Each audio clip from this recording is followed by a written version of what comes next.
So one of the things that makes it also because the baseball team's called the Astros, and Astros relate to space. So the first place we're going to go to is where we're going to be heading for our first stop. We're going to be heading down to Waco, Texas. Now Waco is one of Texas's cities in it's McLennan County. Do you have two microphones active? Um,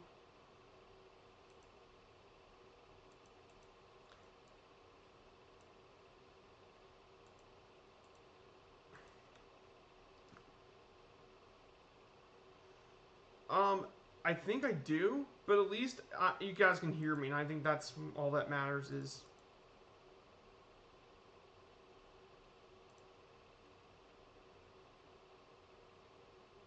yeah, I guess you're okay.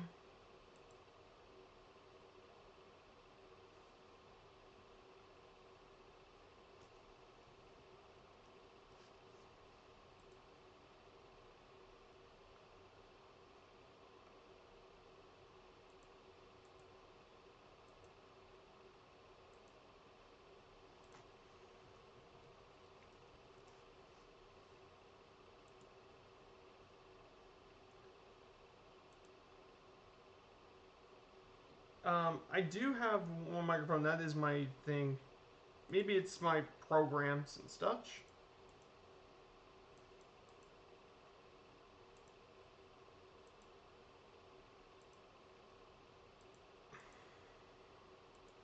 Or maybe that reverb's coming from my audio settings as well.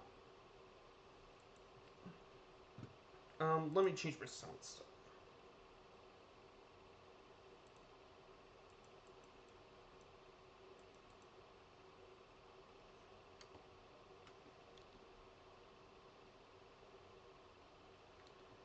Oh, you had headset earlier.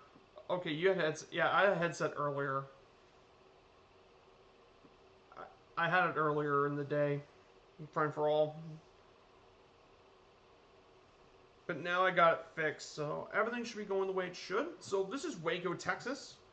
This is the birthplace of Dr. Pepper, the famous soft drink. It was actually invented here.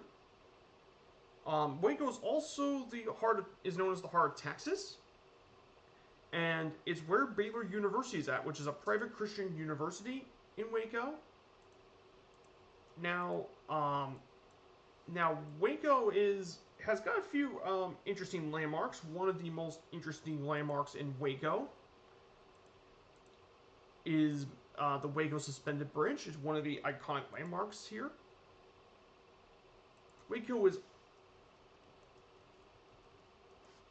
Waco is also home to Baylor University, so McLean Stadium um, is home to the University of Baylor Bears football program, which has produced players such as Robert Griffin III and a few others.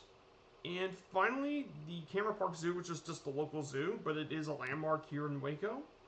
Now, for some iconic people, Lance Berkman of the most famously is one of the members of the Houston Astros, and a player we will definitely be talking about. Um, definitely be a player I'll talk about later. Johnny Gimbel is one of the iconic music artists, definitely one of the iconic country music artists.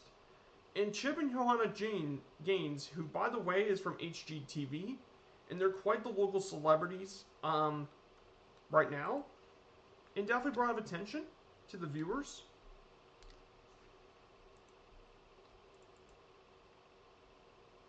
So basically, that's kind of what it is.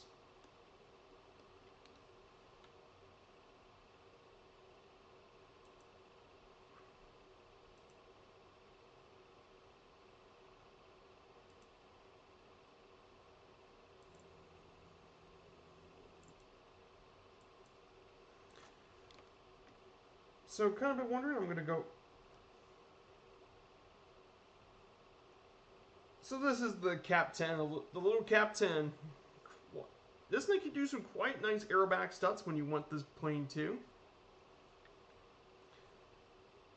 It's a quite a very nice aerobatics plane. You can definitely go.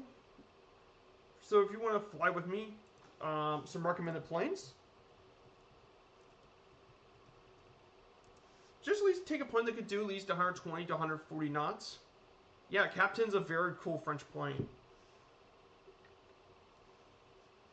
Yeah, Captain's a really cool French plane. Like, the French have made some really cool, interesting planes as well. There's some really... I wish there would be more... I never got a chance to fly any of the other French planes. I know there's the Rafale Nassim.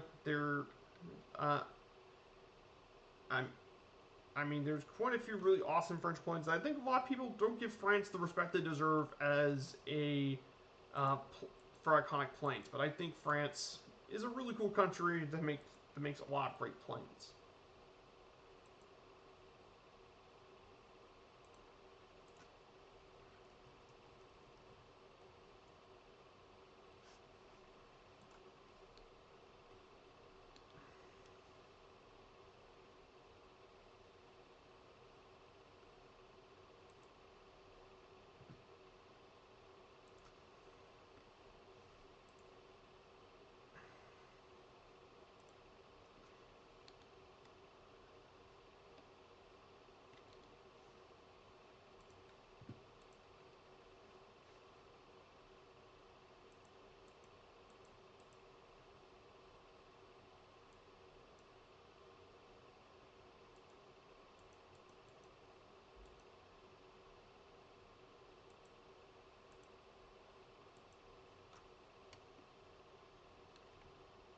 I can't really... It's hard to really hear. The Robin 400 is also French too. Oh yeah, the Robin's also pretty nice. I'm gonna probably take the Robin at some point in this series. The Robin is one of the points I have not taken for the series, but I might take it around some point. I think the Robin's one of the Blério's French. Ah, the Blériot. I know Scotland Blériot Project is trying to take that thing around the world. I'm surprised he hasn't crashed yet.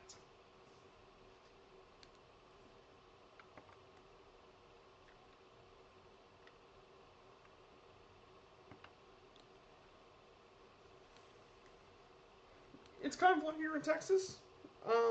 Especially when you get further south, it's going to be especially flat. But the scenery should be quite nice here as well.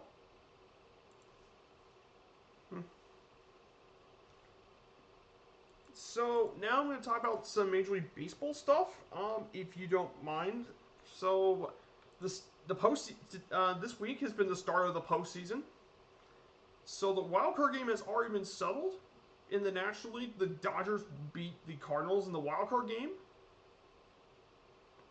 on a walk-off to get the Dodgers to the NLDS. And in the AL, Boston beats the Yankees and they advance the ALDS, and that's kind of the standings.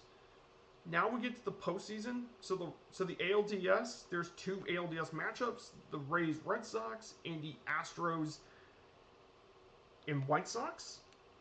And Houston's going to be in the that's where we're going to be visiting today. It's the Astros, and they're in that race. And then the National League, it's Braves and Brewers in one side, and then the Dodgers and Giants are meeting in the playoffs. So it's going to be very interesting to see the postseason.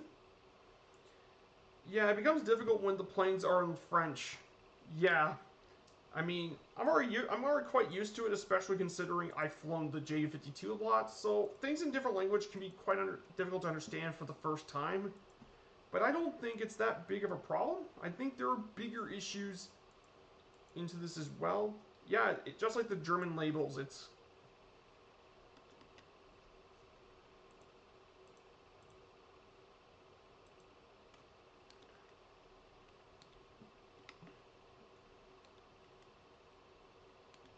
But definitely a very, very interesting thing to point out. That's a great point. So, here's something else I'm going to be thinking about. So, after this series, so apparently NightZep on the Two-Tone Murder Discord posted something really interesting that I actually have a lot of interest in. There was a 1926 flight between Berlin and to Beijing, and they took it with the Junkers G24. It took them like 5,000 nautical miles to show that Far East route from mainland Europe is a possibility. And I'm actually have a lot of interest because I love the JU-52. So I might do that flight at some point as well. As for Wednesday, I'll probably keep the rest of you all posted for that. And of course, one of the good things about the this plane, this bird can be quite aerobatic. If you want to push the plane aerobatically, this plane is more than capable of it. It is an aerobatics plane trainer at heart.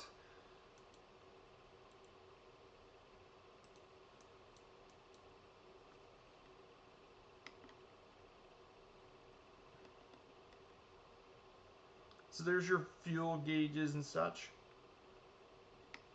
The Piaggio 149 has a button to pass from German to English and back. Oh, that's cool. You see, I never really buy a lot of the planes. Like I said, I don't have much of money and such. Yeah, the Cap 10 is perfectly good for aerobatics. That's what it was designed for. For those who want to get into the aerobatic planes, this is a really good plane. And for an aerobatics plane, it's also extremely forgiving for an aerobatics. It's fantastic for that as well.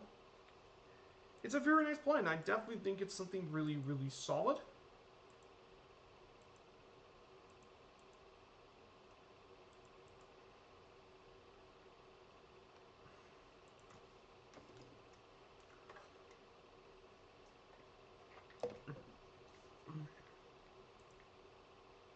I'm not mine. I learn. Yep. That's kind of my mentality too. I try and learn what every one of these symbols is. I kind of feel the same way. So I'm hoping today, if we get done with the stream quite well, if we get this stream get done pretty quickly, I might want to raid, probably raid Jay Winokur or Colonel Fork, because they're doing a multi-stream today. They're going to do the reenactment of the invasion of Crete. And if you know anything about that invasion, like myself, that invasion ended up being extremely terrible for the Germans. Like, just why? Why would you paratroop in the middle of broad daylight with no air support? Just why? You're begging to be shot down. Especially with something as slow as the J-52, you're begging to get shot down. I am not kidding. Like, come on. I don't think you need to take military training to probably know that is not a good thing to have. Yes, flight after. Yep, Operation MechCork, got it.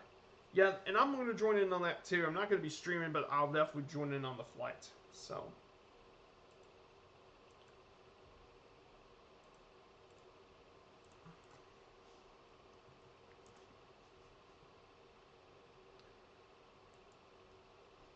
Also, another interesting fact about Waco is Waco was also involved in the infamous Waco Siege. This was a 51-day siege between the U.S. federal government and such and the Branch Davidians back in Waco. It lasted for 51 days. The siege. And there's been a lot of controversy about this ever since.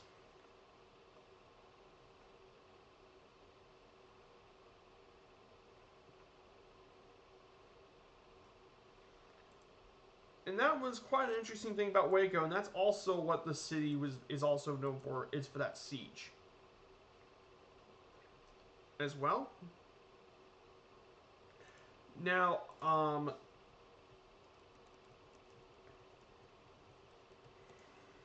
Now Waco is not photogrammetry, but if you want to see, now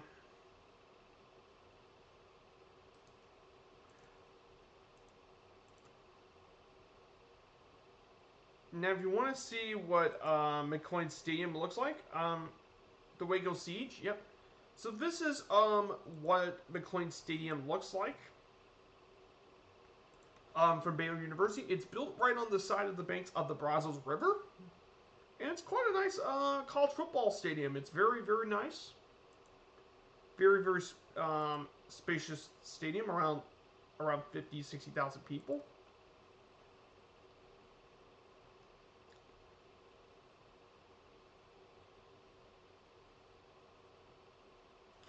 And Baylor was also known for their basketball program, as they were the most recent college basketball national champions, not just for men's basketball but also for women's. So Baylor's actually had quite a successful program lately, and that's why Waco's pretty much well known for college sports. Is big deal in Waco. However, though that's not. However, they're not nearly as big as the other team we're going to be visiting, where football is an even bigger tradition down there, and that's going to be the program in College Station.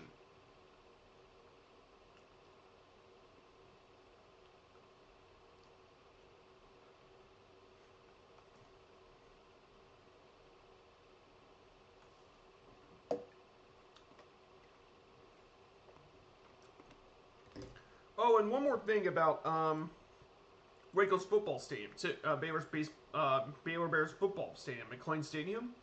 The other unique fact is it's one of the only college football stadiums that fans can actually ride by boat. So yes, you can actually see sailgate, which is basically tailgating, but you're on a boat, which is really, really interesting to say for the least.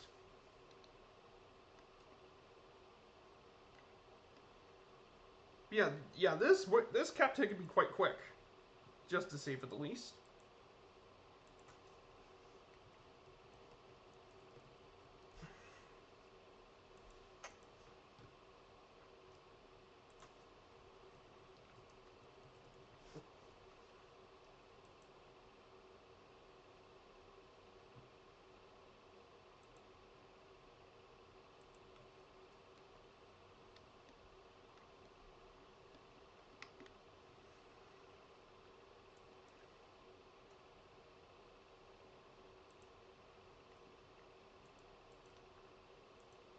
So it's definitely a very good day out here in Texas. It's nice and clear skies. You can't ask for better weather.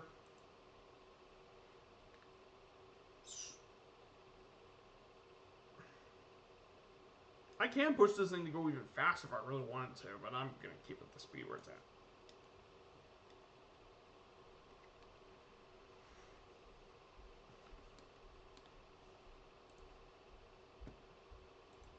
Let me check.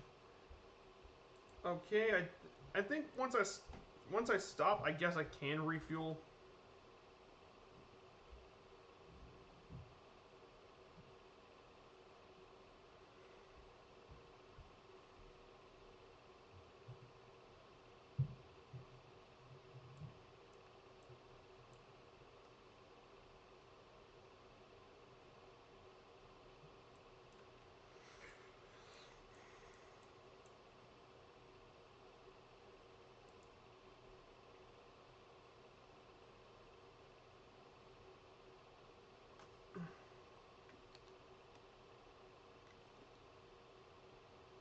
We're about 15 nautical miles away from the airport.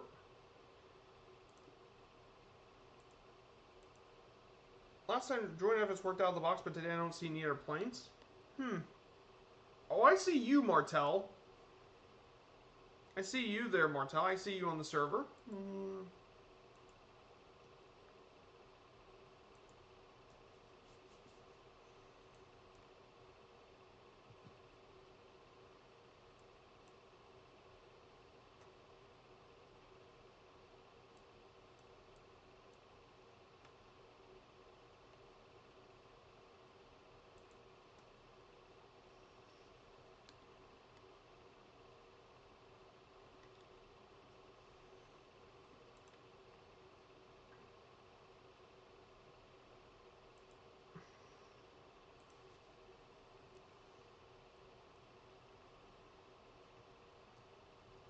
Sounds a bit quiet. Sometimes the name tags disappear. Yeah, the disappearance issue is still happening.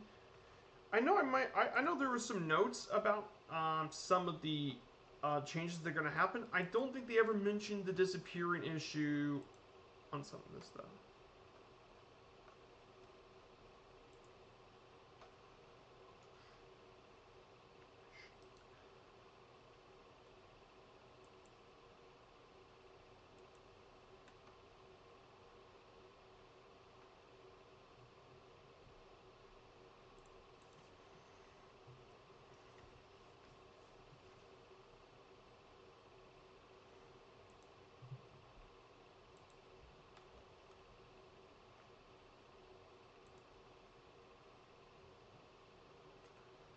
So apparently, I was reading the Discord. So Scotland Blurry Project,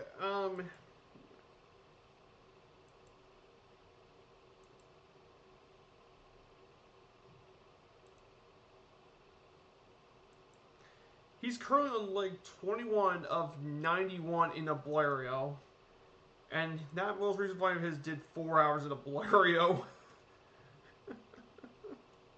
I know that may seem weird, like I know it seems weird that the Blairio is around 160 miles. But you gotta understand the Blairio's top speed is like around 40 knots, so it's gonna take you forever. At least when I do my laundry stuff, I'll take something like 3 times as fast.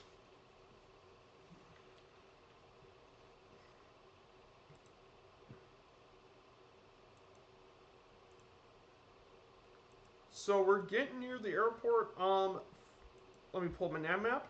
So we're gonna actually land on runway. We're gonna land. We're gonna land on runway 17 right.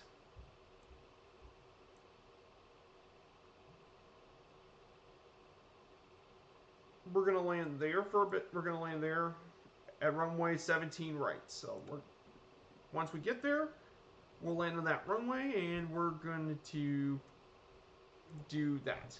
So I think let's do that then.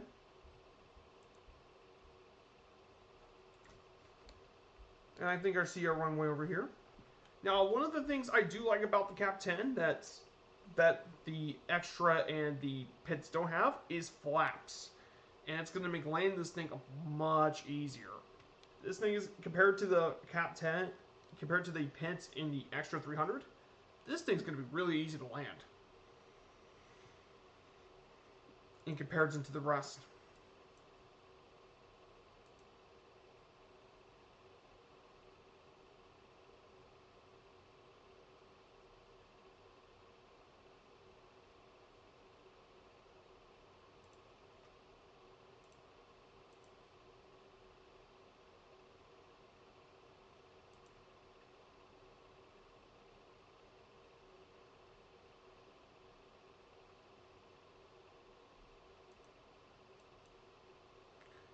Huge problem in MSF, they are working on it, yeah, but I don't think it's going to be this update. I think most likely, if they ever do get this fixed,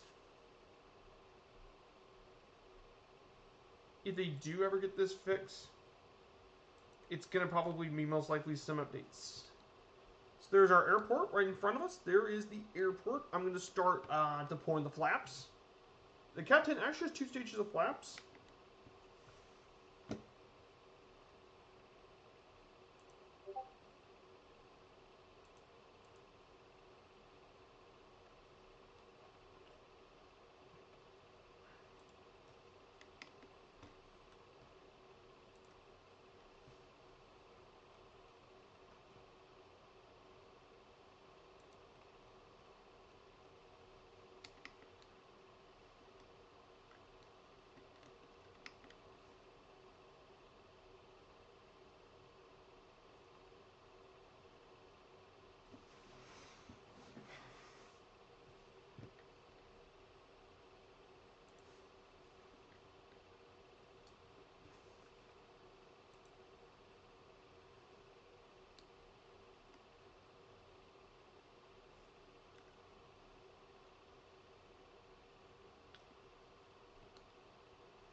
I don't usually...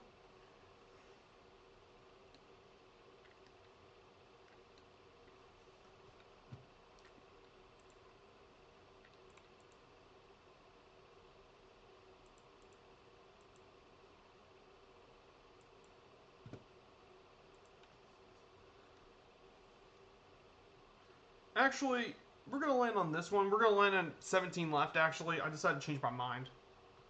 Let's land there. Now we're going to deploy the second stage of flaps. Here.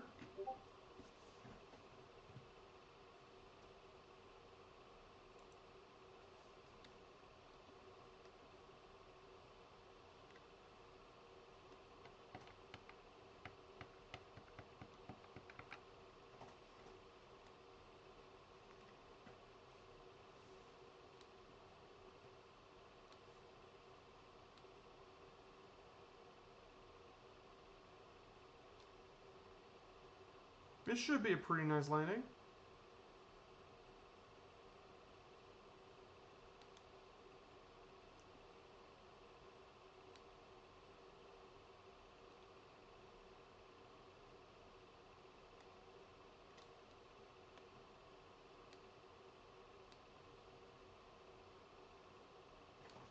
Okay, that's a pretty smooth 3-point landing.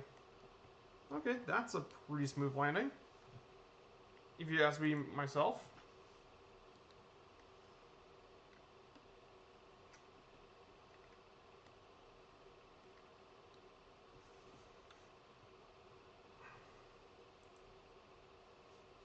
Just gonna...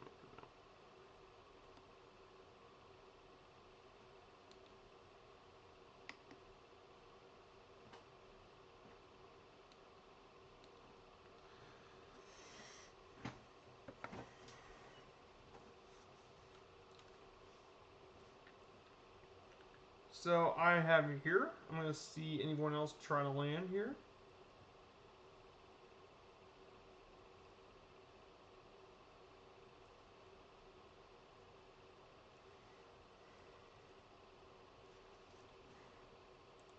So we're never used it, but host other players that had to be on the same server.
There's Martell down.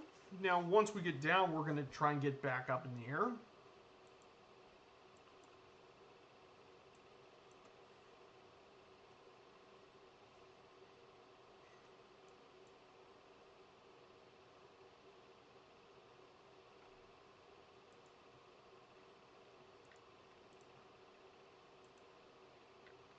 Hey, Dougal McTavish! Good to see you, Dougal. Hey, I'm doing quite well. I had a bit of a hiccup earlier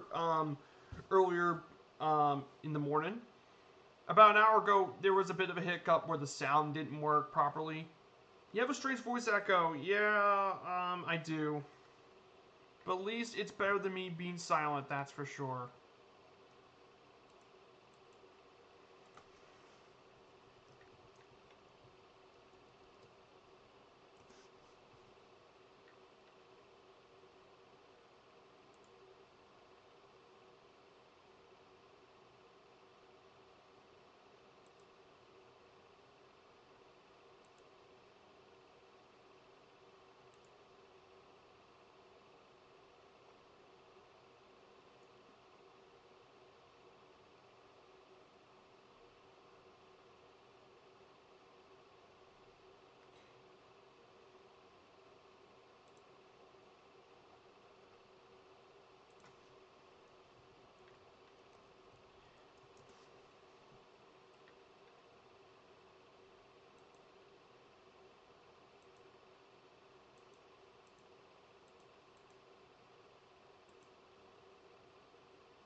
Let me go check.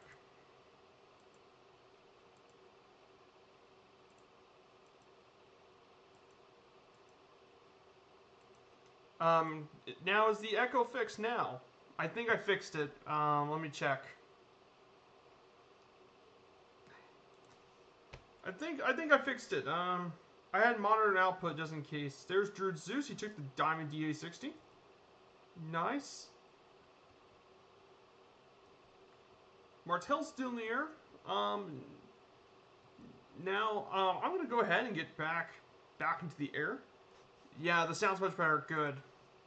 Yeah, I did monitor output to try and reset it. So I'm going to go back and try and get this thing back in the air. I know it seems weird that I'm rushing this, but I'm trying to make up for lost time.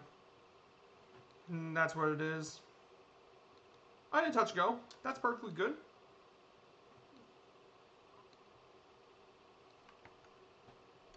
This is quite a long runway. We don't need much of the flaps.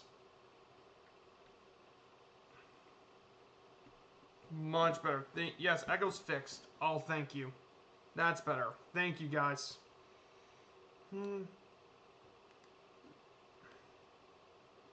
Alec D! I see you flying, man! Alcoholic Shane! Hello, Alcoholic Shane! Good to see you. We just took off from Waco.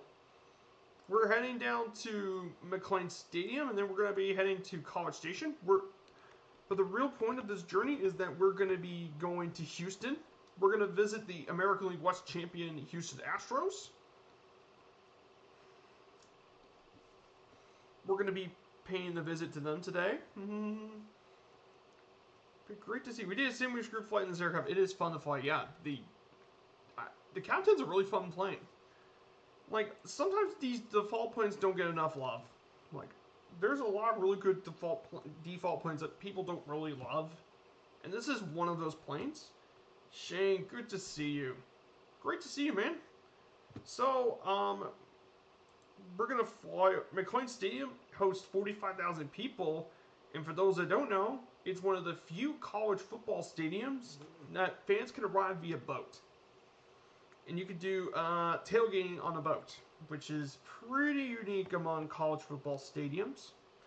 Also, Waco is the birthplace of Dr. Pepper, the famous soft drink, one of the multiple popular soft drinks.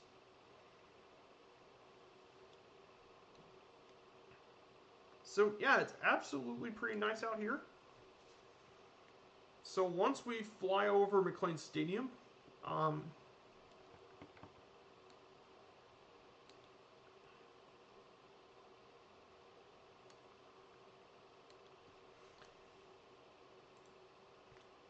can you see the field and watch game from the boats? Not really, but you can actually do tailgating stuff, and I bet there's even a dock right next to it on the Baylor Basin. You can actually park your boats up there. Let me pull up the nav map. And this is really nice. See, there's the Baylor Basin, and you can park your boats in the basin, and you can arrive the game from there. So there's the Brazos River. Unfortunately, McLean Stadium doesn't have any photogrammetry, though. Waco strangely does not have photogrammetry. I can understand a city like Waco not getting photogrammetry, but do you know what the weirdest part? Last week, when I flew to Dallas, Dallas did not have photogrammetry, which is extremely weird because you would think America's 9th largest city would not get photogrammetry. Like, there's weird, and then there's what happened with Dallas, Texas. It's crazy.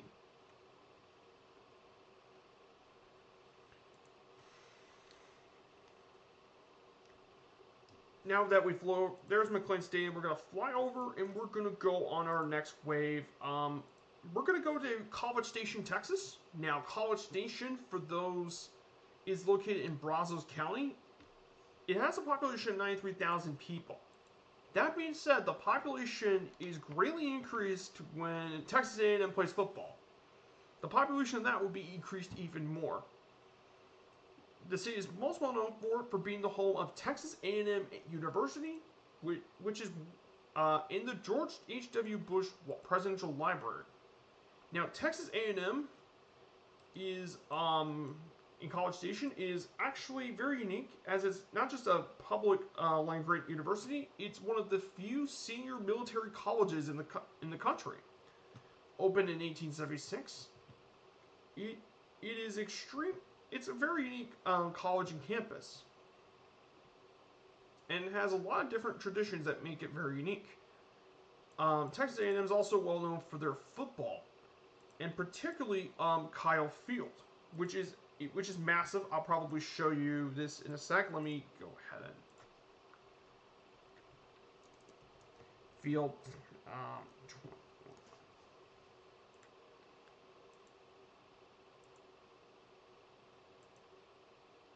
Let me pull up an image of this.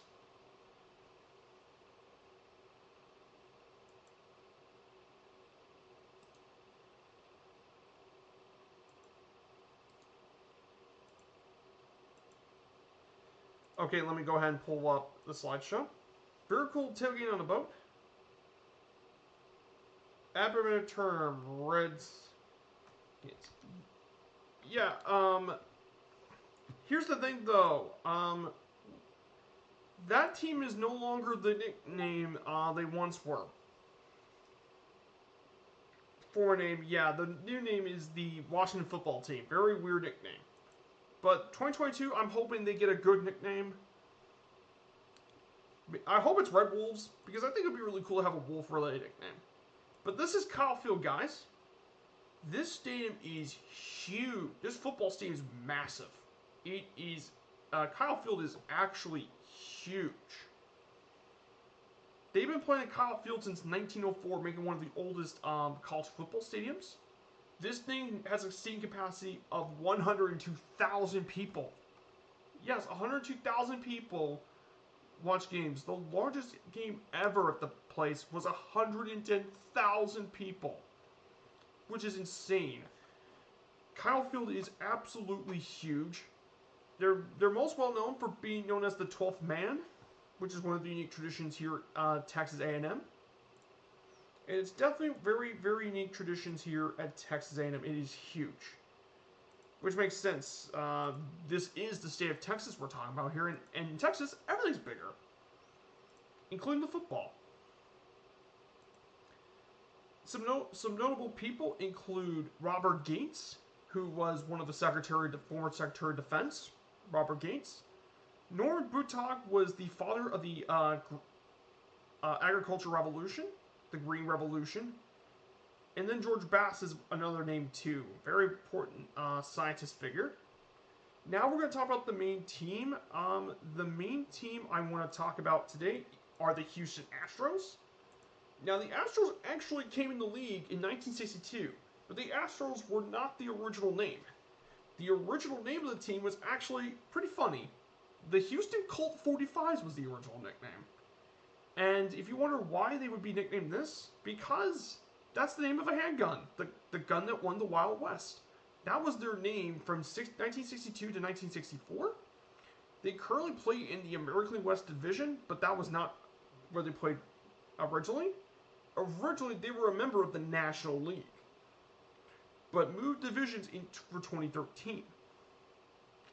In the history of the franchise, this team won the 2017 World Series, 3 different pennants, 2 in the American League and 1 in the National League, making them the only Major League franchise to win a pennant in both leagues, 11 different division championships across both leagues, and 4 different wildcard berths. They currently play at Minute Maid Park, which is in downtown Houston. Definitely one of the more unique ballparks. And currently their team colors are dark blue, orange, and white. They're the only Major League and like I said, they're the only Major League franchise to win a pennant in both leagues. And they have a pretty cool mascot because their mascot is Orbit, which is an alien, which is a space alien, and definitely a very cool and fun mascot. So the Astros' history, professional baseball in Houston has actually been around since the 1880s. With the Houston Buffaloes. But on October 17th, 1960, the National League granted the Houston Sports Association Major League Baseball for the 1962 season. In the name contest, they named the Houston team the Colt 45s after the handgun. And they finished 64-96 on their first season as the Colt 45s. However, after this though, the Colts continued to struggle with the same record. In 1965, they moved out of the miserable Colt Stadium into the brand new state-of-the-art Astrodome. And the Astrodrome's in the Sim. This thing, the Astrodome at its time was completely groundbreaking, state of the art. At the time, there was no stadium like the Astrodome. And they changed their name to the Astros to reference the space race and such, which makes sense. Houston is the space city, so in the 1966 Astros started strong, but after 2 injuries to the stars, Joe Morgan and James Wynn, they finished 72-90. With baseball expansion and trades, the Astros changed a lot, and as a result, they actually had their first non-losing season as they finished 500 for the first time in franchise history. In 1971, the team was involved in one of the blockbuster trades, which ended up being really lopsided as they traded Joe Morgan for Lee May, and the trade did not go well for the Astros. Though in 1972, they did have their first winning season in a strike-shortened season as they went 84-69. The Astros in 75 always had high expectations, but went through one of the worst seasons in franchise history.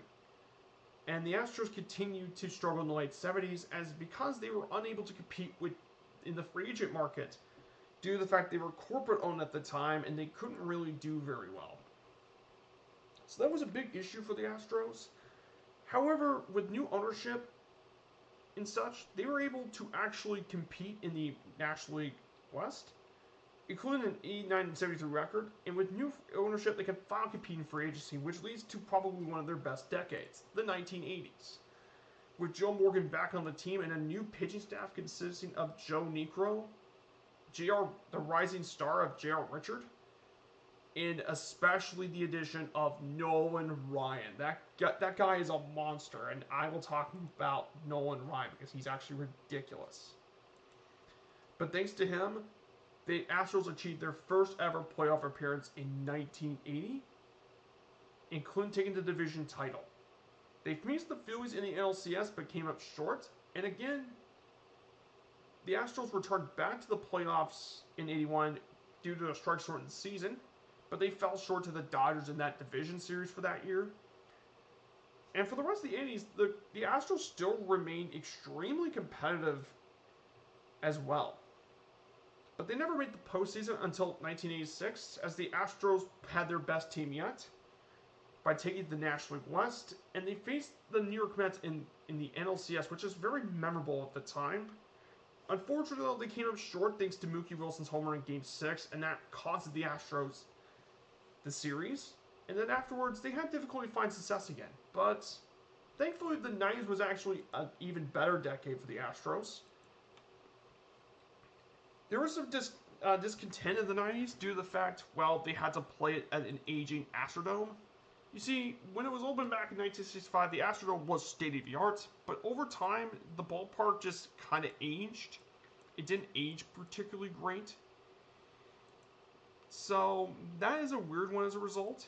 However, again, with Drake McClain in his ownership and willing to spend the team, but they also acquired Jeff Bagwell from the Red Sox, which ended up being incredibly a lopsided trade, and the rise of Craig Biggio. This team saw great success through the 1990s, including consecutive division titles in 1997, 98, and 99. And speaking about Bagwell and Biggio, they formed, alongside future star Lance Berkman, they formed the Killer Bees, which were one of the most feared trios in Major League Baseball during that time. And Biggio and Bagwell are both Hall of Fame players who are really good at the game. In 2000, they finally got a new ballpark, Minute Maid Park, and received a brand new uniforms and color scheme. Now, fun fact, originally the team was going to have another name change. They were going to change their name from the Astros to the Diesels, but that never came to fruition to begin with. And after 2 successful seasons without playoffs, the Astros tried to make a run for the pennant in 2004, as not only did they take the wildcard spot, but advanced all the way to the championship series against the Cardinals. And that was a really memorable series, as it went all the way to 7. But in the end, the Cardinals took that World Series. Took that series into 7 games and lost. So, but thankfully the next year, the Astros got their revenge. Despite a poor start, the Astros went back to the postseason by claiming that wildcard spot. But this time, not only did they face the Cardinals again, but they actually beat them. to claim their very first ever National League pennant, and this would be the first year Texas will have a World Series team. Unfortunately for the Astros, no one was going to stop the White Sox that year, as they get absolutely swept by the Chicago White Sox. And to be fair, no one was stopping that White Sox team. But in the Astros, however, kind of regressed after 2005, including a 56 and 106 record in 2011, the worst in franchise history. But during that time, though, they acquired some really good draft picks and talent, and using that, they kind of refilled their roster with their farm system. And one of those pieces being Jose Altuve. In 2013, the Astros moved from the National League to the American League, making them only the second team to have switched leagues after the Brewers. And in 2015, the Astros finally rebounded. Thanks to a strong farm system and new additions, they made their first postseason as a member of the American League, but they fell to the Royals in the ALDS. However, the big year was 2017. Everything seemed to finally go together. They take the division, AL West division title. They beat the New York Yankees in the ALCS. They faced the Dodgers in the World Series, and in 7 exciting games, they managed to finally get the World Series to Texas. And in 2018, they defended the title, but they came up short in 5 games versus the Red Sox. In 2019, they got their second American League pennant, and like the 2017 series, they went all the way to 7 games, but this time Houston came up short. And finally, the 2020 Astros once again appeared in the ALCS, but they fell to the Rays. And I need to start changing.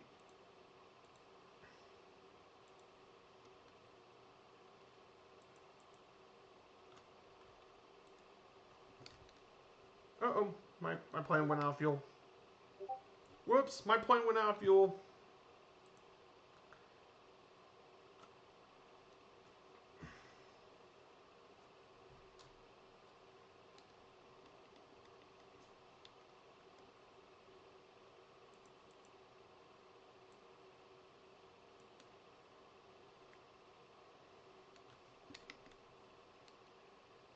Sorry, my fuel ran out. Mid-air refuel is allowed. Yep.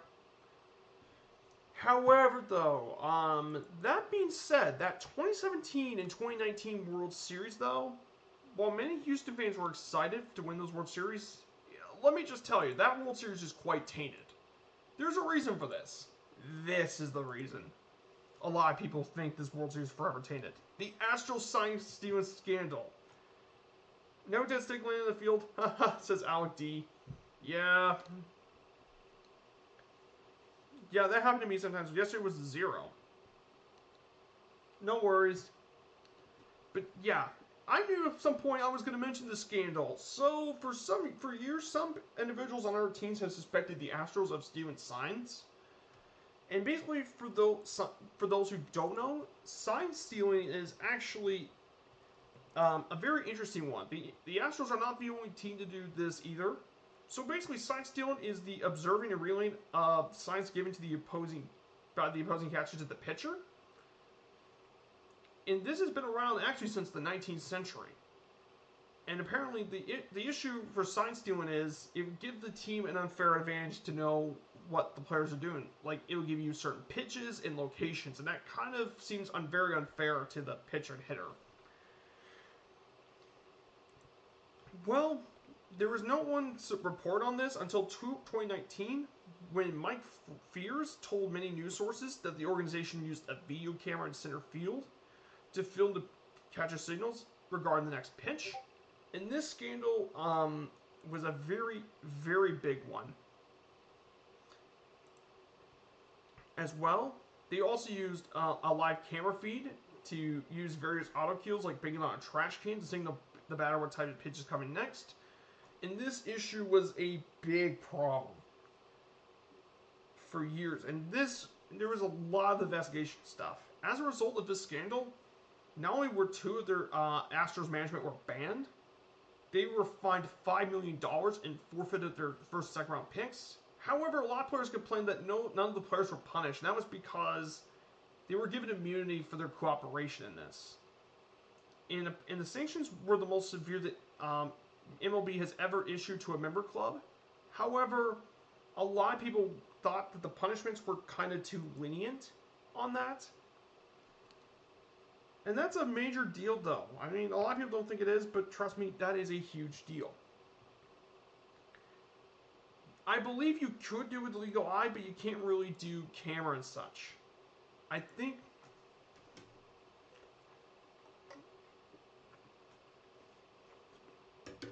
according to the unwritten rules of baseball, stealing signs that are given by the third base coach is acceptable.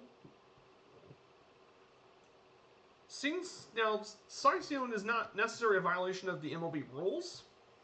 However, they ban using a mechanical device to actually the steal sign. You can't use a mechanical camera or stuff to steal signs. But they use mechanical devices in Major League Baseball ban that. So they can't really do that.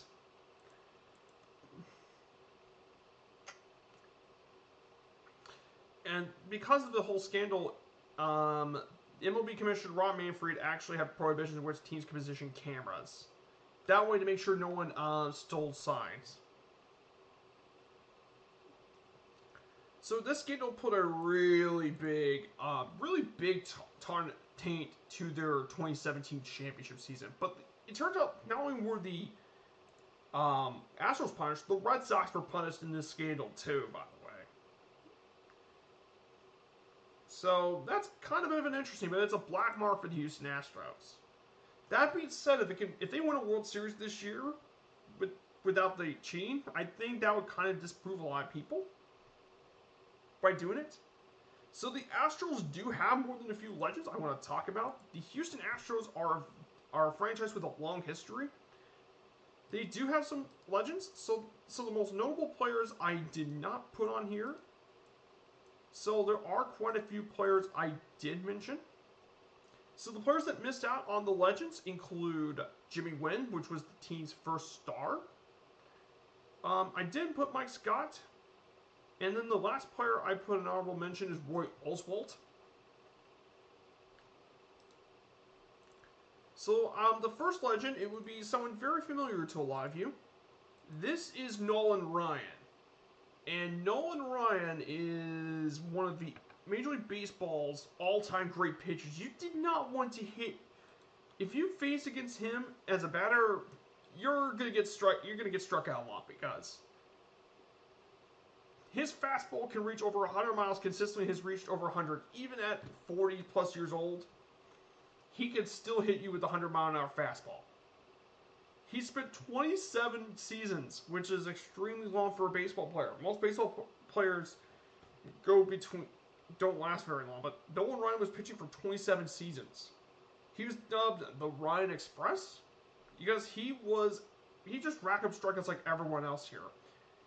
He has 324 wins, 3.19 ERA, which is his earned runs per 9 innings, and he has 5,719 strikeouts, which is just ludicrous. That's first all-time by a considerable margin. To put this in perspective, the number 2 strikeout in the strikeouts, Randy Johnson, who we'll talk about next week, he was 839 strikeouts less than Nolan Ryan was.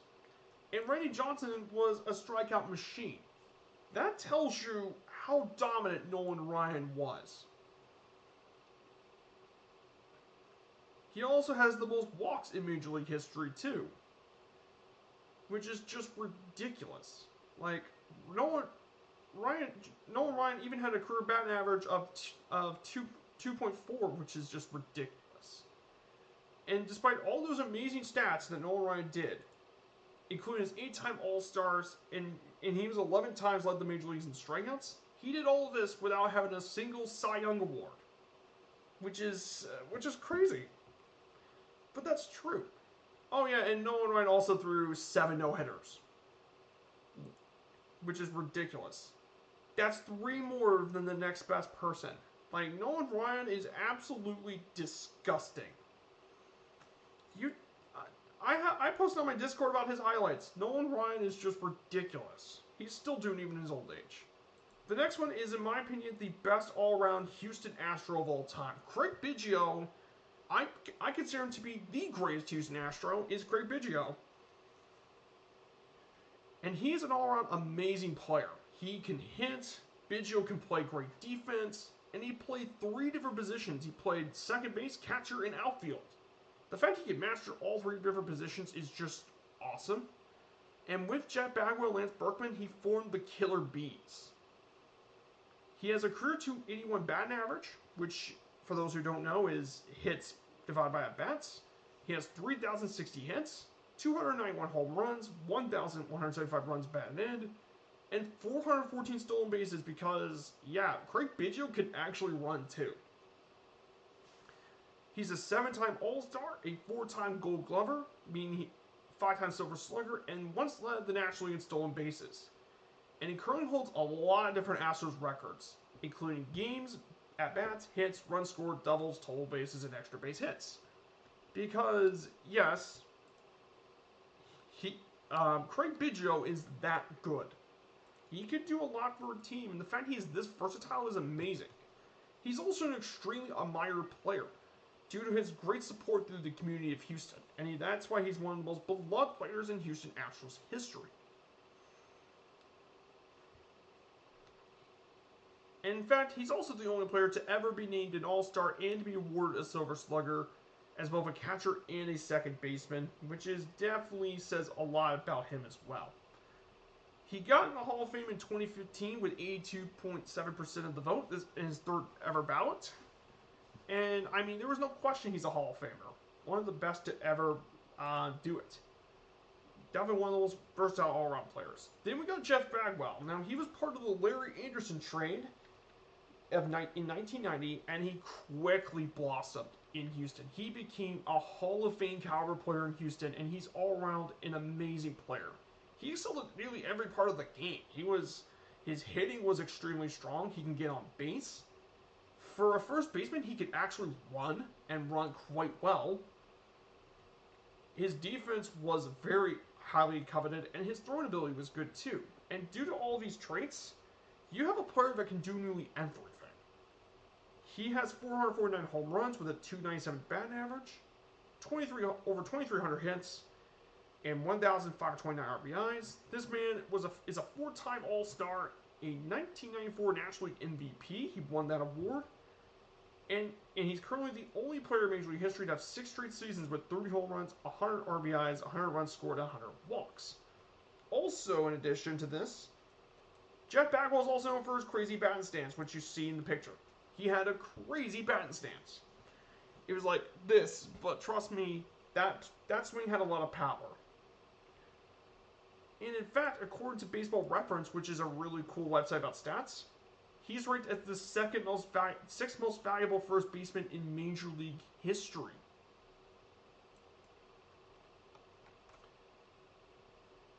This means only 5 players ahead of him, being Lou Gehrig, Pujols, Jimmy Fox, Cap Anson, and Roger Connors, and all of those are in the Hall of Fame, by the way. I mean, he is just amazing. Now, there has been allegations he did do steroids, but it's never been known he actually did it, so we'll say he's clean. But Biggio is Bagwell's just such a great player. We've got 2 more players. Lance Berkman is nicknamed Big Puma. Lance Berkman is one of the great switch hitters of the 2000s, and he's one of the core of the Killer Bees. He can play all 3 outfield positions as well, and he was a key player in many successful teams, including the 2011 Cardinals. He has a .293 batting average with 1,905 hits, 366 home runs, and Berkman was also a 6-time All-Star. Being an incredibly strong hitter, his defense may not be nearly as great, but his offense, though, is really strong. And finally, I think one of the best players in franchise history, Jose Altuve. Now, Jose Altuve, he has great power and contact, and all this despite being the fact he's only 5'6". Yes, let me show you a picture.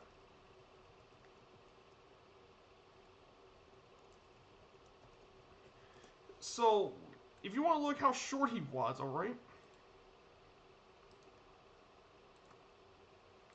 This is Aaron Judge. Now, Aaron Judge is huge. He's like 6'6". This is Jose Altuve. Look at this. This is Altuve. Look how short Jose Altuve is. He's short. But despite all of that, though, Jose Altuve is a 3-time batting champion. And he recorded 200 hits from 2014 to 2017. He has a career 308 batting average with 1,756 hits, 160 home runs, 630 RBIs, and 260 stolen bases. This man is currently a 7-time All-Star, the 2017 MVP, won a Gold Glove in 2015, a 5-time Silver Slugger, 3 times was an American League batting champion, and twice was the American League stolen base leader, because this guy can just do everything. And here's the funny part is, it has actually been revealed that Jose Altuve wasn't even part of the whole scandal. It's actually revealed he wasn't even involved in any of it. And while I'm angry at the Astros for this, like, you can hate the Astros for the whole scandal, but Jose Altuve was not even part of that scandal. He never was even involved in the whole thing. So I don't think Jose Altuve even did that scandal, I believe.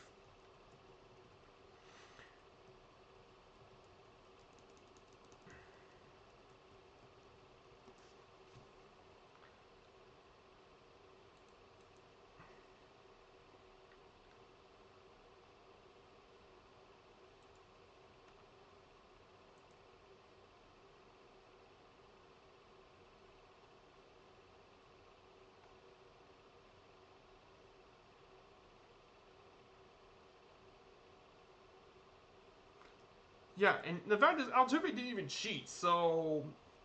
Yeah, I know that scandal's going to hurt his Hall of Fame career, but I mean, Altuve's going to be in the Hall of Fame at some... He might be in the Hall of Fame at some point, and definitely the fact he did this all 5'6" is extremely impressive. So we're now getting to College Station, Texas.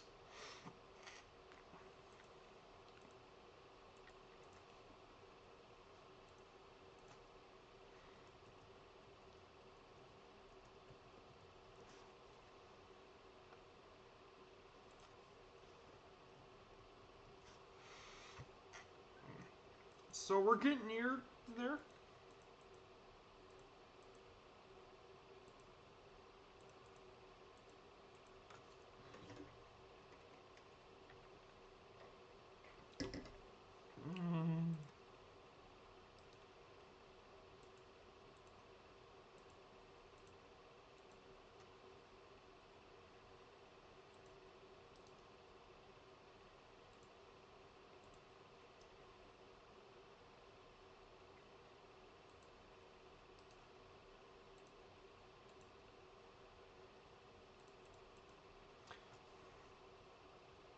So we're going to be visiting Kyle Field.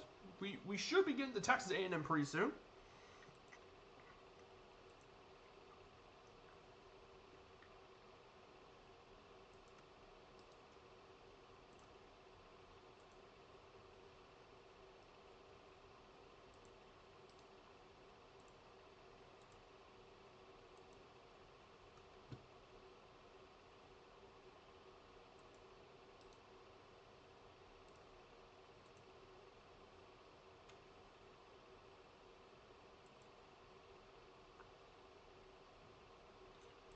So I'm currently right now getting the database of their uniform history.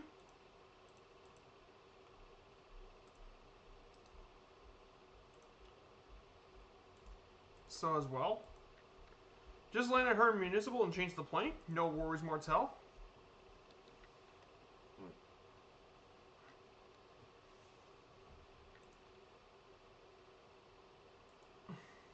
I appreciate all of you for coming by, and thank you for being with me. So we're gonna fly over Cobb Field. Unfortunately, College Station really is photogrammetry, but the picture I showed you kind of showed you the scale of the stadium. Now for the airports, we're just gonna land at runway 17. Let me pull up my nav map to kind of show you. So right here, we're gonna land at runway 17.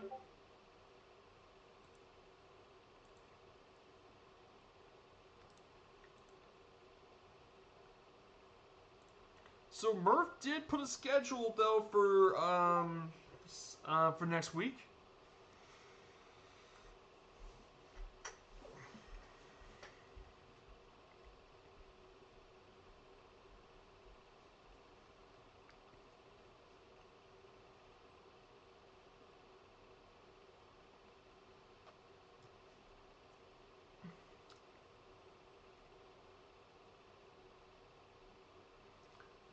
Okay, probably.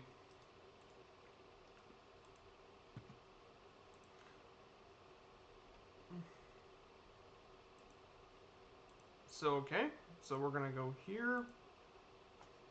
We're now in College Station. There's where Kyle Field would be, over around this area. Though the real stadium would be massive. It would be huge.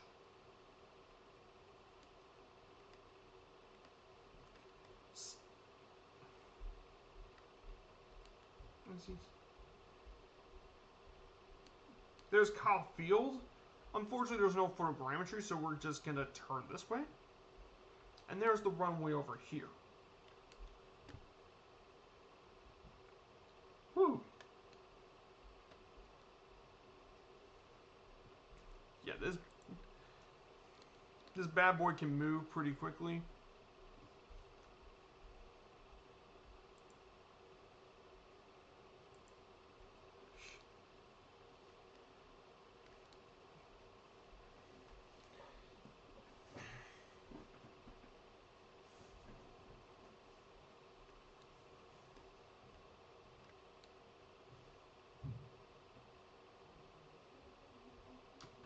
So now we're going to get down.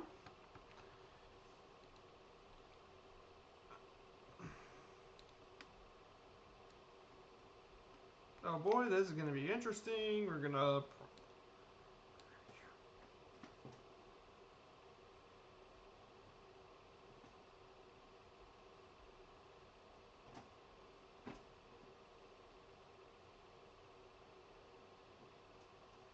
Not the smoothest landing. The Astros, 1950s, the Astros weren't around the 1950s for until 1960s is where, actually, what you should be saying, though, is 1960s. The Astros didn't exist until 62.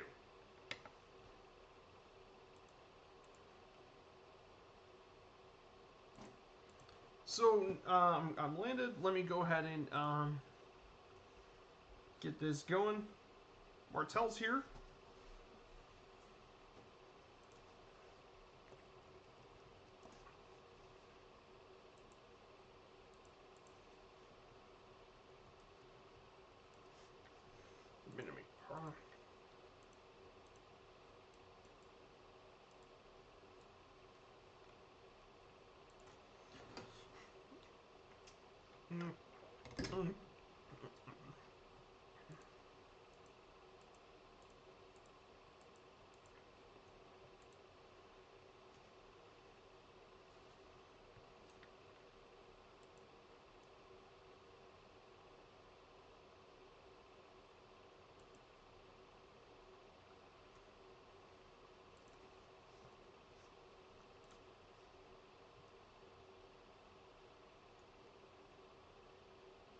There's Druid Zeus. Good to see you.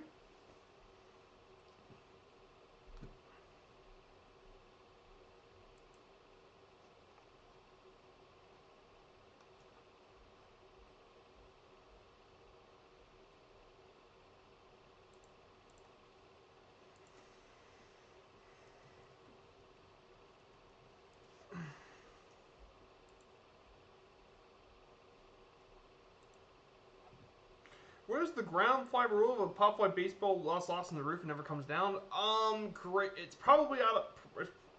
if a ball hits the roof...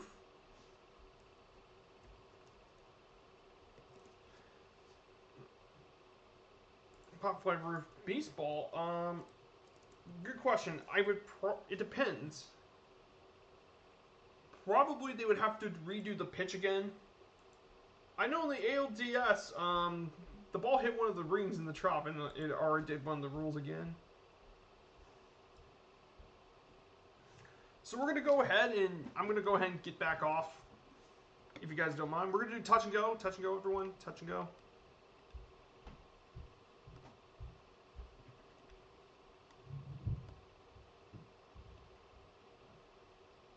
Inner-Dome Stadium is probably out of play, and you would have to redo the pitch. I would probably say that's the case.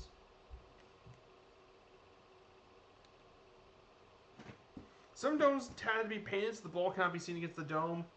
Yeah, that's kind of the thing too.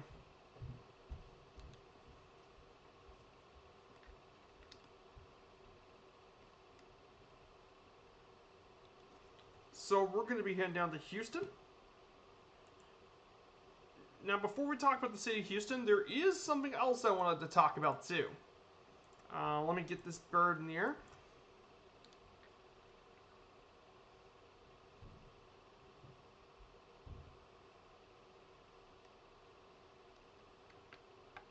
And that is Houston baseball uniforms. Now, uniforms make it part of a team that makes sense. So when the Houston Astros first came to existence, they came into existence as the Colt 45s. And if you wonder, there's no way that could have existed. Well, here's the picture. Yes, handgun and all. I really want to do Creed stuff. No worries, Goblin Zeus. Thanks for flying with me, and thank you for sticking with me despite all the issues. Thank you. Thank you, Goblin Zeus. No problem. And I think we'll be doing it. Thanks for coming along. I hope I see you around soon. All right. Well, this is the Houston Colt 45s. This used to be the team that existed. It has handgun and all. I like the fact the Colts have the gun. The gun smoke makes a C. And that makes it a pretty cool uniform. Then after they changed their name, they became the Astros, and you had this logo with the stars shooting out from the A. It's definitely a pretty space age uniform to match the space age aesthetics. But the biggest change though came in the 1970s, and many teams in the 70s had crazy uniforms.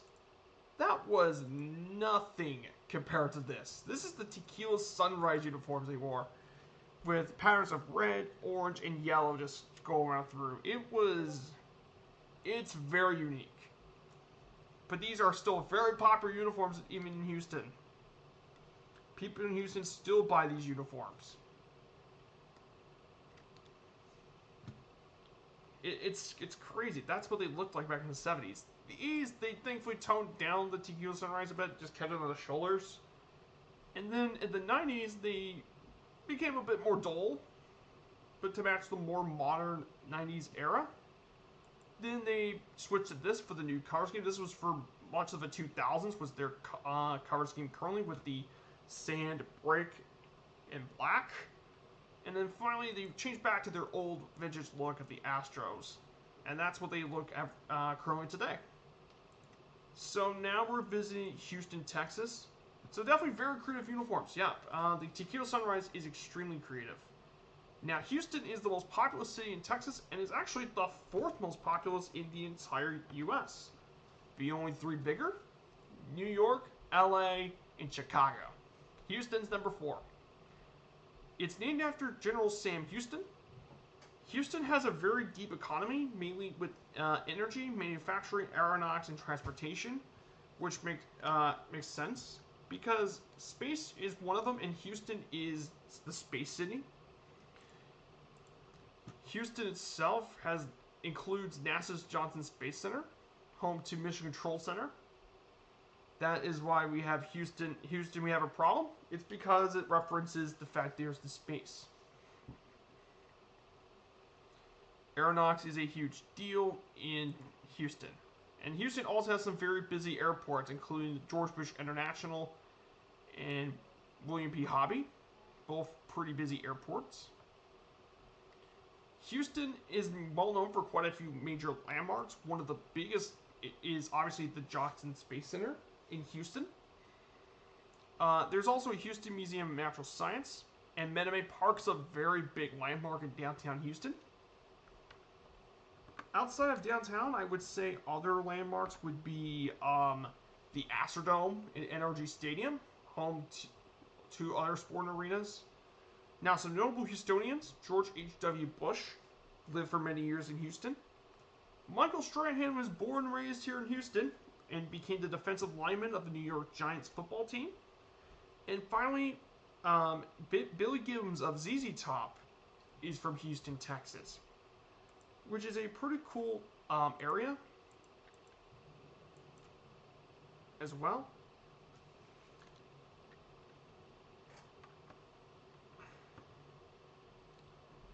I'm gonna redline this boy. So basically, now we get to visit their ballparks. So next is Minute Maid Park. So Minute Maid Park is the current home of the Astros. It's right in downtown. Now, it has a seating capacity of 41,000. Now, Minute Maid Park's history is actually quite unique of this ballpark. You see, Minute Maid Park was originally built on Union Station, which Union Station was an old railway terminal and such, was around here in Houston. That building was originally built way back in 1911. And it was used as a railway destination for Burlington Northern, Missouri Pacific, and more. But when the building fell out of use, they actually didn't tear down Union Station. Instead, Union Station was where they actually built the ballpark on top of. And that's why the ballpark has a really unique railroad aesthetic to the Astros. But it definitely makes it one of the coolest ballparks in the major leagues.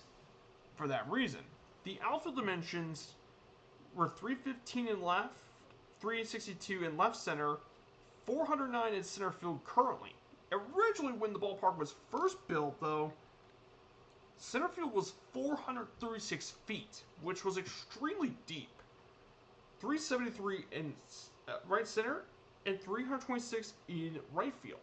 Now, some of the more unique features. First is one of the very obvious. The railway on top of the left field wall. Now, the railway itself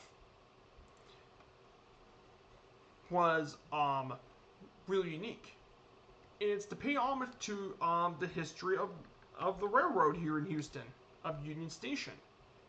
There is an 800-foot length on top of the wall, and whenever an Astros player hits a home run, the train moves alongside the railway, forward and back. Which gives it a really unique flair and feel. Obviously, there's also the archways all throughout the stadium. And the archways are pretty cool, and they have their own kind of ground rules. If, for example, if a ball hits halfway, like if it hits the green part, the ball is actually still in play. However, if you hit the tan beige part of it, it counts as a home run, by the way. Then we got the Crawford boxes, which is located in the left field wall. Now, the Crawford boxes is another iconic feature of this park. It's 315 feet. The wall is 19 feet tall, but it's not that difficult.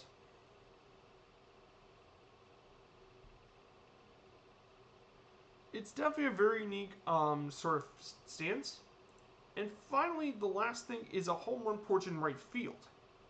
Now, actually, the interesting thing about Minute Maid Park was when it was originally built, there was an old feature that used to be there that it was removed, and that one is called Tal's Hill.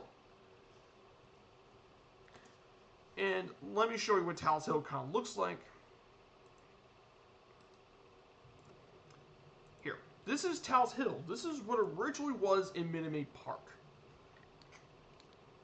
And that was there all the way to the 2016 season. And it basically was a curved terrace up there, and one of the flagpoles is still in play. At one time, Richie Sexson hit the ball off that flagpole and such, but they removed it to bring new entertainment stuff in center field. Definitely a cool one, and definitely a very neat feature, to say for the least.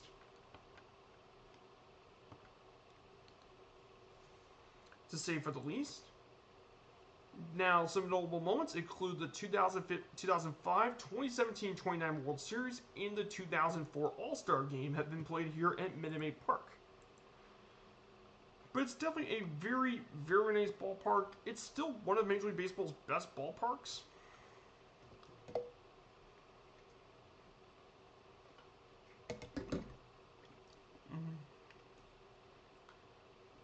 The next ballpark is actually going to be Colt Stadium. Now, this was a temporary home for the team until they get the Astrodome built. It was opened back in 1962, and it was the first home of the team. Now, the stadium capacity was 33,000 fans, and the outfield dimensions were identical as well. But the stadium had quite a few major issues. Now, attendance was a huge issue, and there are two very big reasons for this. Obviously, this being in Texas, heat is a major problem. Heat was a major issue because we're in Texas. It is especially humid considering we're in Houston, and Houston was basically swampland before all this. So Houston was extremely humid. And it was also notorious for wildlife problems, as mosquitoes were everywhere. You're likely to get mosquito bit in the ballpark. And alongside, you also had to worry about rattlesnakes playing home into the outfield. So thankfully, that was no longer an issue when the Astrodome was built. But the most interesting fate about the stadium is that it wasn't actually torn down. It was abandoned before being taken apart and used by the Mexican Baseball League in two different Mexican cities. So definitely a very interesting stadium history a lot of people didn't know about. And finally, the last ballpark is the Astrodome, one of the most iconic baseball stadiums sports stadiums of all time. It was dubbed, actually, the 8th wonder of the world. Now, the Astrodome has an extremely proud and long history. The Astrodome was opened all the way back in 1965, and it was the home of the team all the way until 1999. Now, at the time where the Astros left, it seated 54,700 fans with symmetrical outfield dimensions. Now, unlike Minute Maid Park, which was very much a hitter-friendly ballpark, Astrodome was actually probably one of the most pitcher-friendly ballparks in the league. Now, some notable features was AstroTurf. AstroTurf was actually invented here in the Astrodome, believe it or not. It was first used here, and the reason they had to use it was because when they originally did the Astrodome, the grass could not grow because, well, I mean, you're in a dome and it doesn't have any natural sunlight. So they had to invent the AstroTurf as a result. So they had to actually do it. Before the renovations, there was also an Astrolight, which was the scoreboard. It was a 4-story scoreboard. And it was the first animated scoreboard in all professional sports. Was here in the Astrodome. And there was also two major out-of-town scoreboards on the left field and outfield walls. And some of the most unique events, including the 1968 college basketball game of the century between Houston and UCLA, the first indoor baseball game in 1965, and the 1989 NBA All-Star Game have all played here in the Metrodome. The last event to ever be in the Astrodome, and was actually a concert, believe it or not. It was hosted by George Strait and the Ace of the Hole Band. As well, was the last major concert, and of course, it was also used for Hurricane Katrina as it was used to evacuate people. Many of the people who had to evacuate from Hurricane Katrina ended up in the Astrodome. So that was a really interesting use of the old ballpark, that's for sure. But the Astrodome, like I said, has an extremely long and proud history, and it still stands here. Unfortunately, no one's occupied the stadium since 2008. So, yeah, it's really unfortunate though. So, that kind of ends our tour. We're going to be flying over the ballpark for a bit. We should be getting to Houston pretty quickly.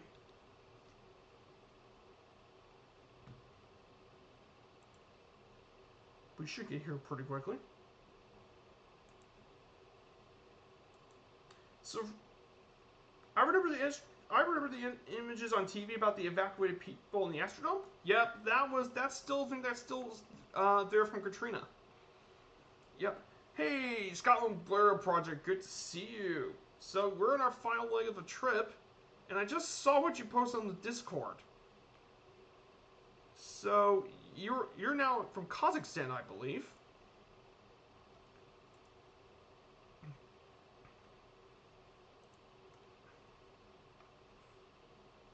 Because I know you're not in Kazakhstan. You're actually in Turkmenistan, I believe. But yeah, you're still flying the Blériot now. You still got over 70 more legs to go. You still got 70 more legs after this, so yeah. But by the time you get done with going around the world in the Blériot, Murph is already going to start have gray hair by the time you get done with it.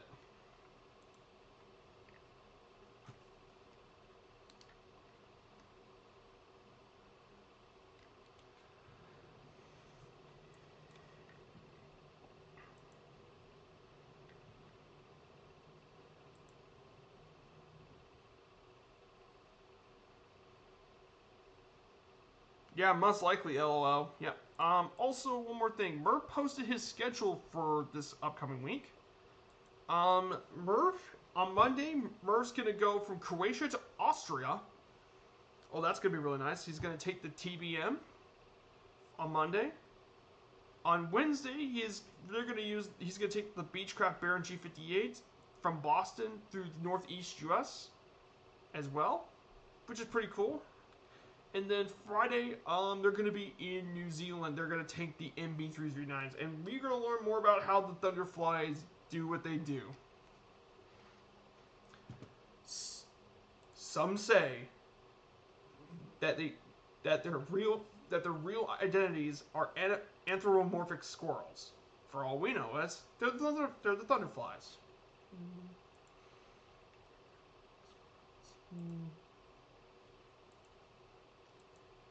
In that they use advanced technology to make themselves appear as humans.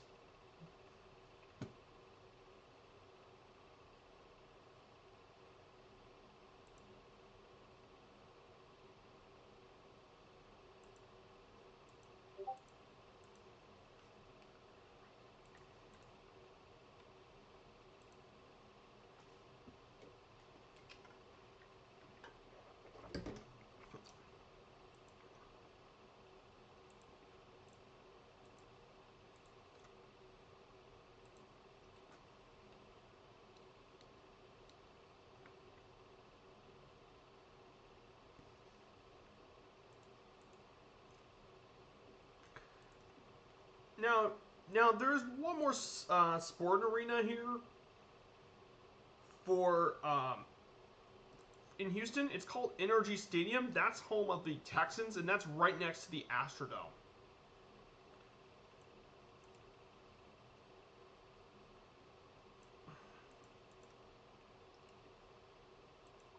And that's home to the Houston Texans NFL team. Calls its home here.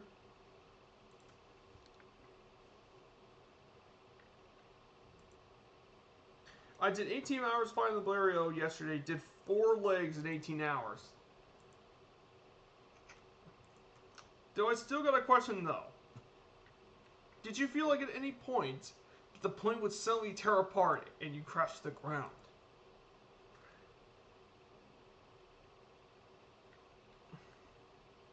That is my real question though. Y'all gotta have to have the real questions and such.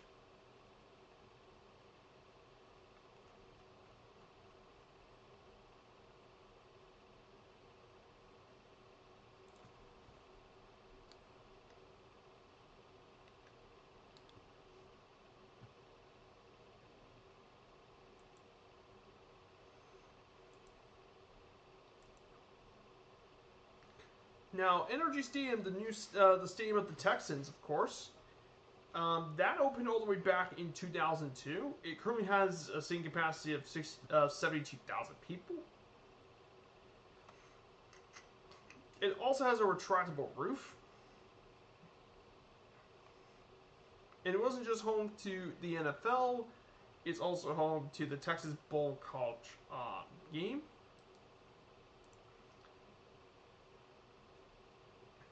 And it also is home to the Houston Livestock Show and Rodeo, which is the largest livestock exhibition in the world.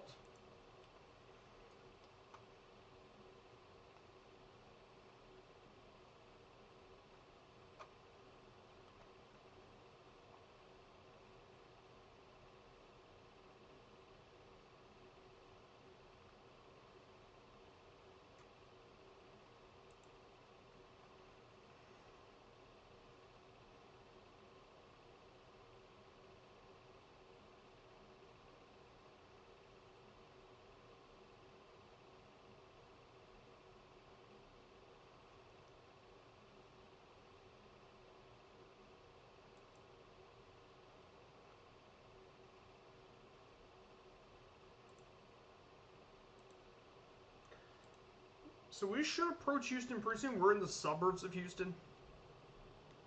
So now that we're here,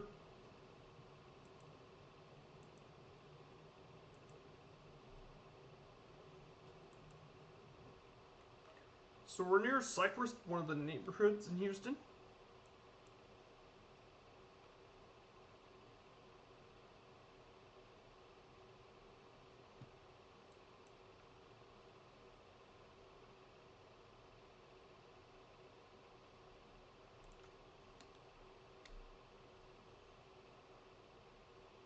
This seems to be hard. What logistic things like go in the bathroom? I mean, you don't have an autopilot.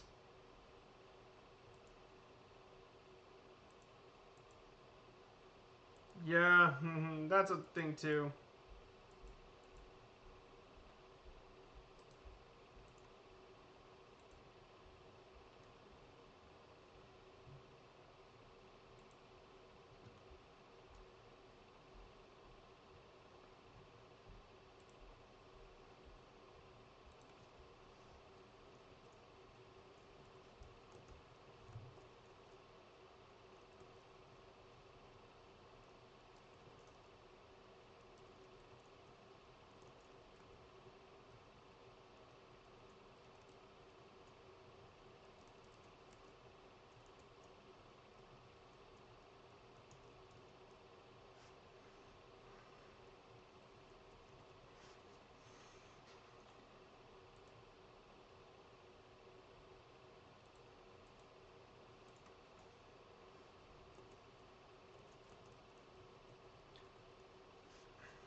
So, for me at least, now for Wednesday, I got a good question for Wednesday's flight. I'm still kind of interested to see where it takes on Wednesday.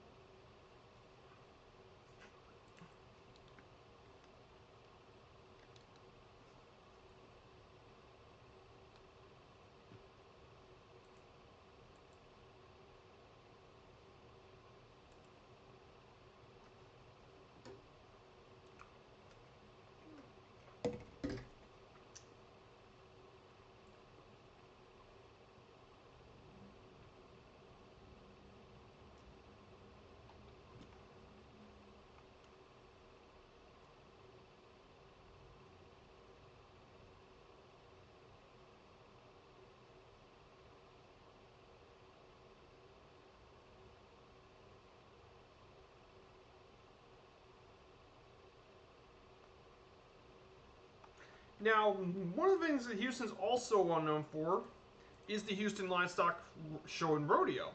Now, this was actually established all the way back in the early 20th century, all the way back in 1932, and it's basically to Houston what Mardi Gras is to New Orleans, or San Diego's Comic Con is to San Diego. It is the thing that really defines Houston. Now, Now, in 2017, had record attendance of 2 million people attended the rodeo, which lasted for nearly 20 days. And the show features championship rodeo, livestock competitions, concerts, carnivals, pig racing, barbecues, wine competition, and more. And this rodeo is so well known that it's attracted some of the biggest artists in the world, including Beyonce once did one here, Kelly Clarkson, Elvis, Bob Dylan, George Strait, way more. All did concerts at the rodeo. It used to be held here in the Astrodome, but it's now moved since to Energy Stadium. It's huge. I fear Wednesday I might be stuck for work. No problem, Martel. Hey, even if you're stuck to work, if you can at least find time to chat, that's good too.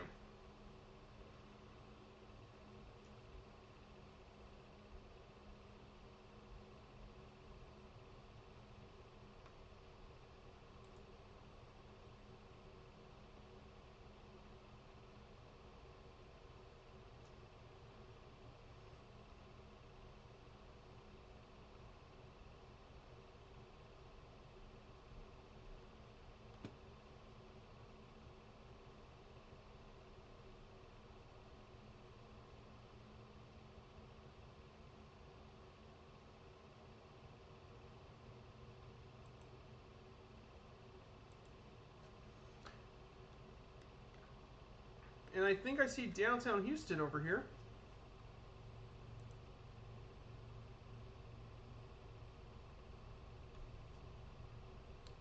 Yep, I think I see downtown Houston.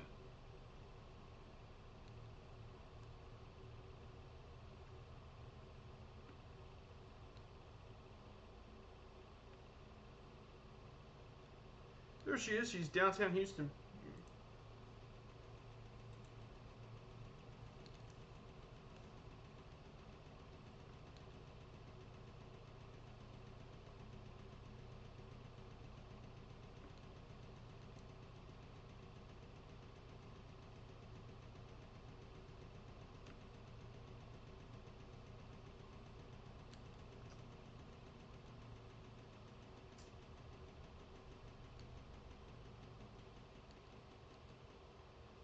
Nice scenery downtown here. Yeah.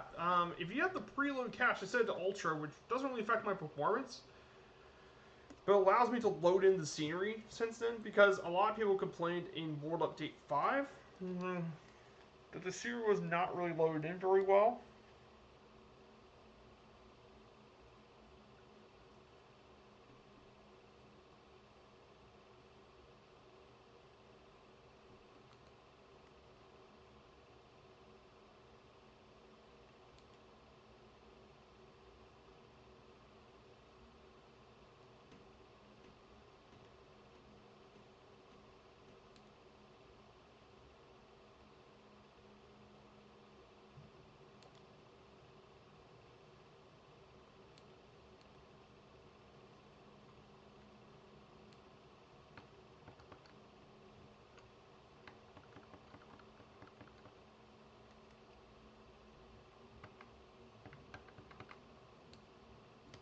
So I'm going to go ahead and lower my altitude a bit. I had to lower it.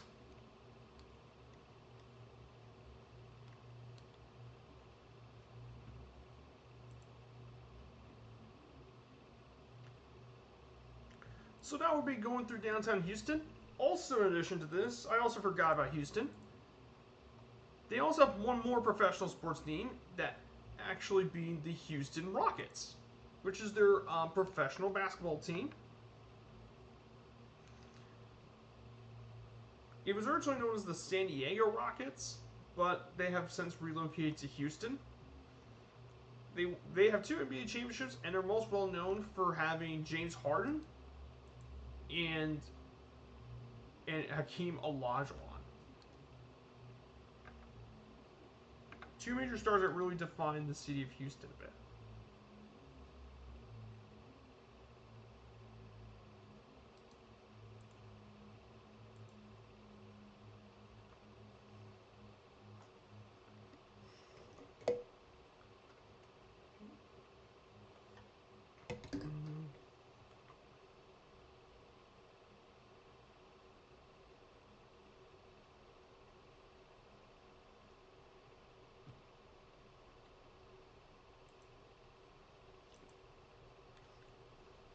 And there it is, boys. Downtown Houston, right in front of us.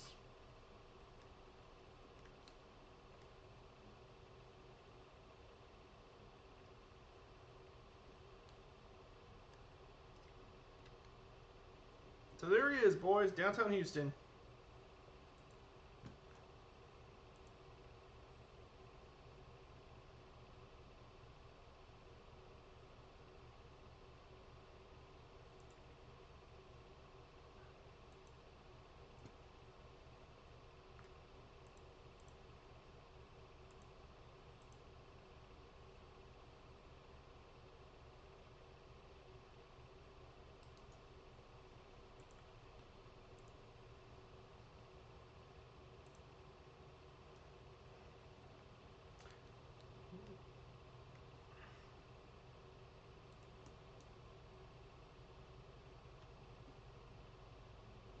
So here it is, boys. Downtown Houston.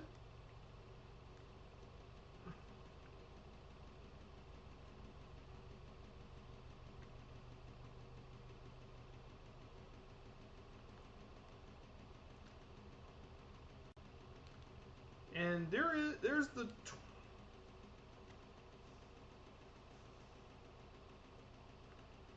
the Toyota Center over here. That is the home of the NBA's Rockets. And here's Minute Maid Park over here.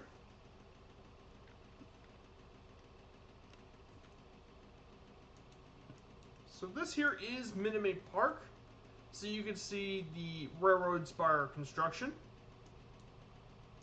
There's the left field railway right there, and there's the retractable roof, which is an absolute godsend, especially in Texas, considering the heat is so horrible up there. It's just, you want to actually have a retractable roof. And oh, I was about to run over a building. Look out.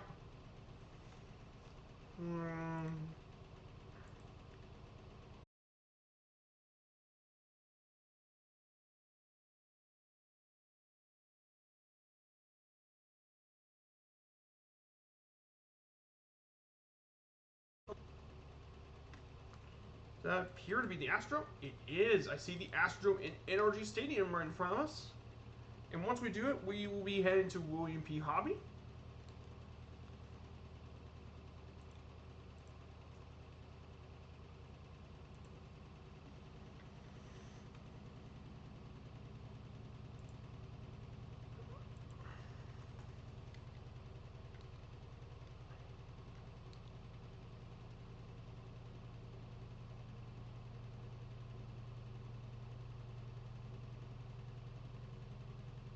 So now that we're straight ahead, now here's the Astrodome in front of us. Definitely a national landmark, and definitely one of the most iconic sport arenas on the planet.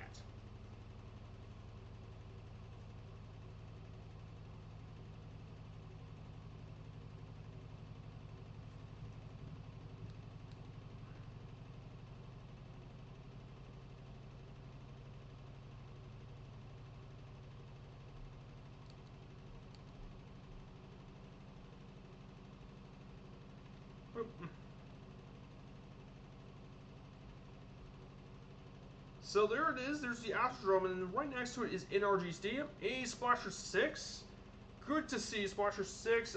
You just made it to the final part of the journey. But if you guys haven't checked out Splasher 6, he's a great friend of mine in the flight sim community. So we're at the final stop, and we're flying actually to the Astrodome. So this here, let me go ahead and pause this for one sec. So, boys, this here is the famous Astrodome. Old stall, it's got the SR-22 is not for airbags. Yeah, it's made for cruising. There's the Astrodome. This is the 8th wonder of the world. The first ever dome stadium in major professional sports. Well, there's been arenas before. There's never been one the size of the Astrodome. And then next to it is the current NFL stadium This is the current NFL stadium, NRG Stadium, home of the Houston Texans. It's also home to the Houston Rodeo, very, very popular rodeo and livestock show. So definitely flying over there. But Astrodome has been abandoned since 2008. There's definitely some very interesting videos you can find online about the Astrodome. And then finally, we're going to go to our final stop, William H.B. Hobby International Airport. And the runway, we're just going to go straight in at runway, let's see. Let's go runway 13 right. So runway 13 right, and we'll land right in 13 right. Once we land there, we will be done with this flight. So Splasher 6, earlier in the stream, we had a technical issue with the sound, but thankfully I got that fixed now. It's now all fixed. Things should be working the way they should be. So this is the Cap 10. It's a beautiful little aerobatic bird. And look at this. Quite a nice little plane. It goes the speed you want this thing to. It sounds good now. Yeah, it sounds good. Everything works the way she should.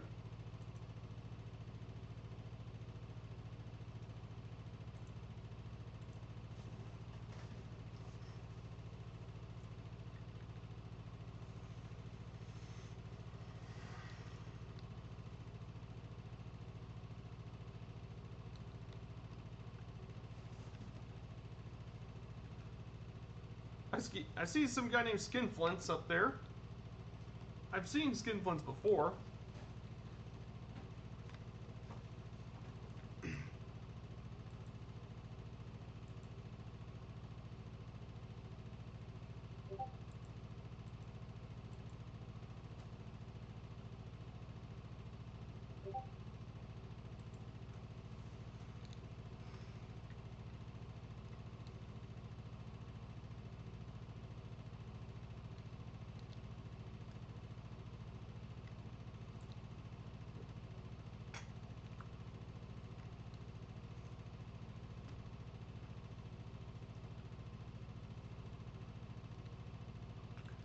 There we go, and then there's our runway 13 right. Put on the flaps to slow this bird down. Hoping it's going to be enough to slow him down.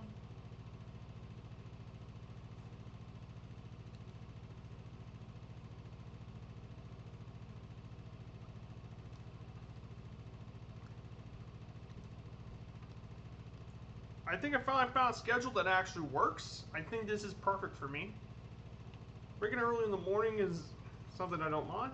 I think the schedule works really, really well.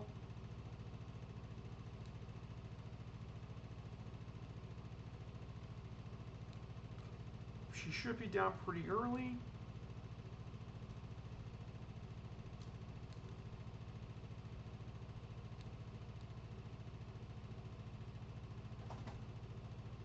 And she's down. Hey, the bird's down. Got this Cap 10 down. Awesome. Kind of stalled the thing, but at least she landed where we need to. Now we're gonna get this thing parked. Now we're gonna see Martel, and once Martel and potentially Alec D land,